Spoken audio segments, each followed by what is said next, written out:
Again, I'm Carol Coulter with Heritage Homestead Goat Dairy, and I teach the Farm Business Management class in the Sustainable Development Department.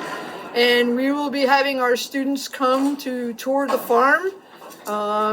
It's a nice way to give an example of how we got started, how we built things up over time.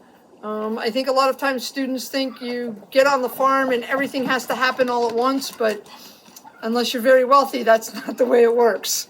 It takes a long time to build your farm business, and by coming to see our farm today, we could talk about the different stages we went through and the steps we took to build a very successful dairy business. How long have you been teaching this class or other classes at Appalachian State University? So this is my second year teaching the Farm Business Management class.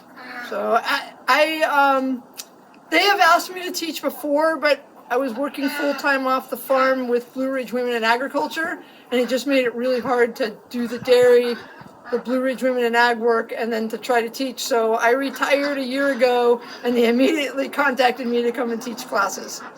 Well, how is the food hub working? So the food hub is doing really great now. We're starting to pick up new customers every day. We've been averaging over $4,000 in sales a week. We have 57 different producers with their products at the food hub, and I think everybody's starting to make some money there.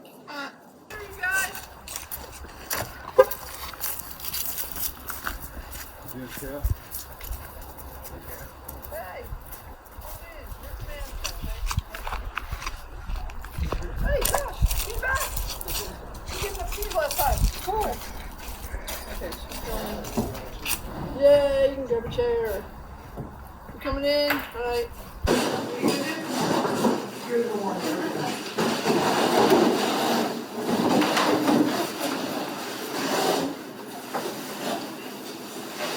How's everything? Everybody doing good? Yeah. Okay. But like one of the challenges with the meat is they don't have very much milk, so when they have triplets, you have to supplement the milk. Mom's not going to have enough because it's really. It was divided into 4 rooms. And so we bought this property from our neighbor who told us when he was 6, this house actually sat up on the hill, and spring went dry. So it didn't have this room or that back room, and they skidded it to this spot with a team of mules. So was this designed to be a residence or a kitchen? It was designed to be a residence initially. So now it's my husband's studio. So he likes to tie brooms, and he weaves baskets, and he does taxidermy and all kinds of things. And it also is a really great place for people to gather. That's important. Just hold the door too, so it keeps the feet in there, okay? So over here, that is our root cellar. Not really in a convenient place, but one day Ron needed dirt, so he dug up the hole, and then he figured he had to put something in the hole, so that's where he put the root cellar. So there's onions, potatoes, there's a bunch of dahlia tubers in there. There's all kinds of crazy things.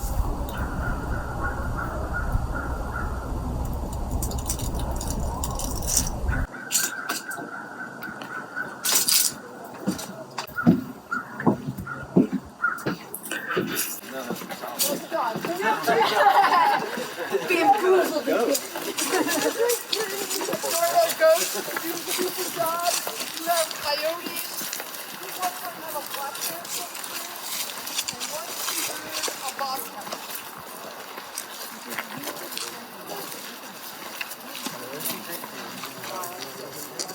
So she's our oldest dog. Are we walking too fast? We're cold. Because we went to a sheep farm. So do people pay you for the breeding process? Yeah. So they pay $25 per goat, and then if the goats stay here for more than 2 weeks, they pay $1 a day for food.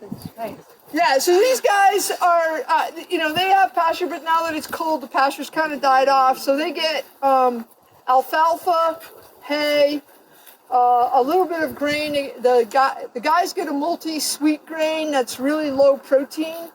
Too much protein for the male goats will cause, they can get a calcium buildup in your urethra, which will kill them, or they get laminitis, where it's like carpal tunnel. So they stay in this section separated, even though there's only a fence.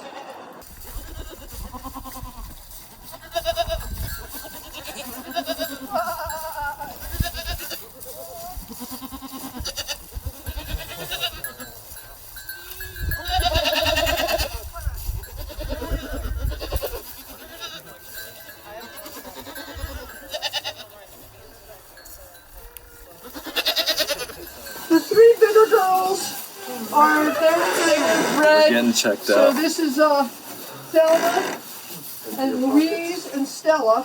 So this is Louise, that's Stella. And then we have Betty, Buttercup, and Gertie. When we first are teaching somebody new to be a milker, their hardest thing is, oh good Nate, you're here. The hardest thing that they have to learn is the names of the goats. Because a lot of, if you look at our bigger herd, a lot of the goats are brown or white, and they can't just say, oh, the brown goat has an issue. Because I don't know what they're talking, which brown goat they're talking about. Which unfortunately is what my husband does. He won't learn anybody's name. What's the matter, Bailey? Yeah, you never get any attention, do you? He wants to come in and get pets too. The goats are getting pet. She does. And then Leo, he's really super shy. Like that. He won't come. We like to keep 2 dogs. It's for protection wise. It really is when we have kids. We bottle feed everybody. We pull them off their moms at 2 weeks, and we bottle feed them because it tames them down. So when they go to wherever they're going, they're not wild little goats. And people love to come on the farm and bottle feed baby goats. So we've created some opportunities where people can come. And generally when they come, they buy cheese, so that's always helpful. But we've actually created some events where you have to pay to come. And then sometimes people can just come if it's just, grandma bringing the kids or something, which we have a lot of. And I don't know who has more fun, grandma or the kids. And this guy's a Nigerian dwarf. He was an orphan, and friends just asked if we would take him in, so we did. This is a little guy. And Is he the one billy goat that doesn't stink right here? right, he's a wether, so he's been castrated, so he'll never. Yeah, you think he smells good? Huh? Yeah, don't knock anybody over. So do you have a billy goat currently? Or? Yeah, so we'll meet. Lyle Lovett is next door with 2 girls right now, and then Jethro is down in the lower barn with the rest of the goats. I love these names. Yeah, so sometimes I didn't name Lyle Lovett. He came to us as Lyle Lovett. We named Jethro, but sometimes they names just kind of. Thelma and Louise are troublemakers, so that's how they got their names. You're kind of looking at their chest. You're looking at their udders. You're looking at their back to make sure they're not sway back or anything weird. So you're looking at a lot of different things and trying to pick out the goats that are going to be the biggest milkers, because that's going to be the most profitable for us. They like the contact. Again, once you start bottle feeding a baby goat, they think you become mom. And every time you come in the barn, they're looking, you bend over, they'll try to suck your chin, your nose, your earlobes. They're always looking for a bottle. And they'll hit me in the back of the leg a lot, looking for an udder, trying to get me to drop milk. But obviously, they don't have it. So if I don't come in with a bottle, until we wean them. And now these guys haven't had a bottle since early May, these little guys. So.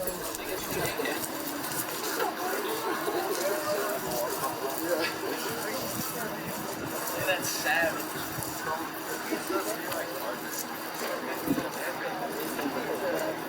Hey, buddy. And then these are 2 Sonnens. They're white. They're registered. And the guy, he's just milking for his family. So he called and asked. And 2 weeks ago, we had 2 more here. And next week, yeah. You guys want to wash your hands? You can do it here. Okay? Don't wait on you. Don't ask me to do anything on the computer. That's bad. So, yeah, everybody has their talents.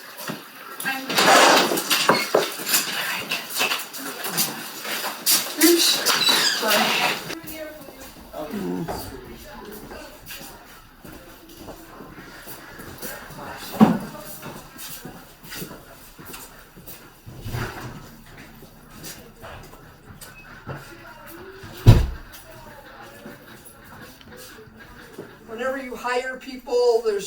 going to be inefficiencies because you're constantly training, and they're not you. And as much as they may like the goats and like what you're doing, it's not their business. So they don't have the same kind of commitment to it that you do.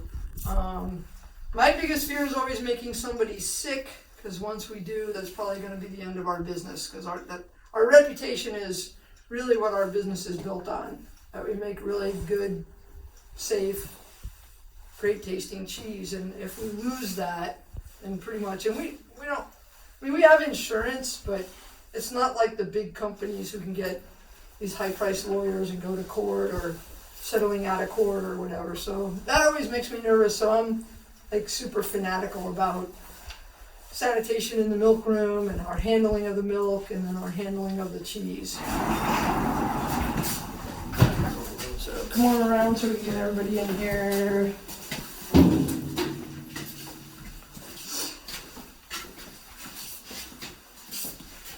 And if we were bigger, we would probably have the line system with the bulk tank. But when we looked at it for our operation, it was another $30,000 in cost, and so we were like, we could do without it. So we milk into buckets. We can milk 2 goats at a time. These are called inflators.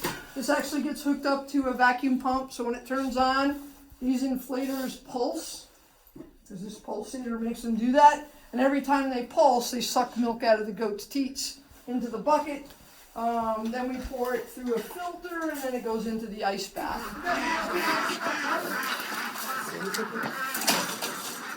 Come on, ladies. How you doing? Who's up there? This is Jethro. This is the other Billy goat. Hey, buddy. What are you doing? Huh? You want to do heat today? So you can see we have a mix of Sonnens, and mostly we have Alpines. This is Boo. She's the head goat.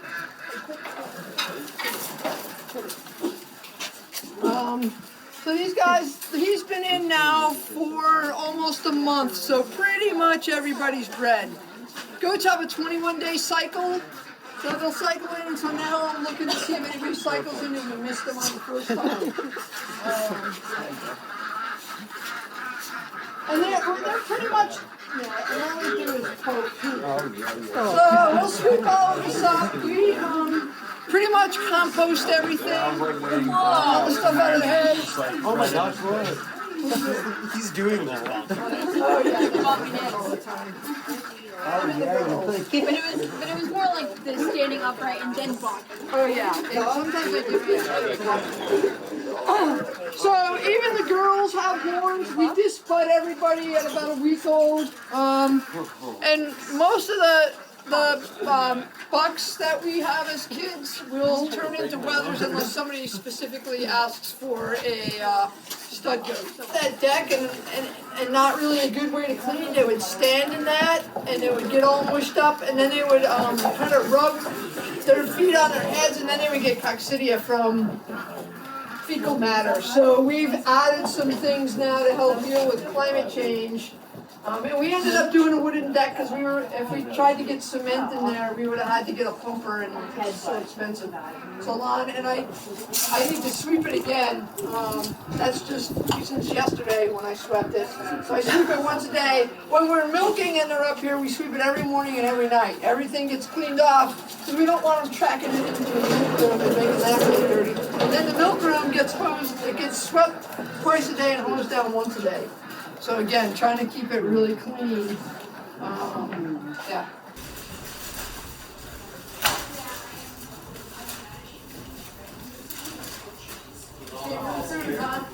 All this here. No, so probably gonna need more, so put it back to my mom if you don't get it up the first time. Carol, I'm breaking these. It's like my first idea. Yeah, sure. What is, this is Garlic and chive. Okay, and then you should also take a spoonful of caramel. of course. And we're just going to talk about a few of the things we've done to adjust to climate change. So over the past couple of summers, it's gotten really hot. And in order to address that, we've created more shade areas for the goats.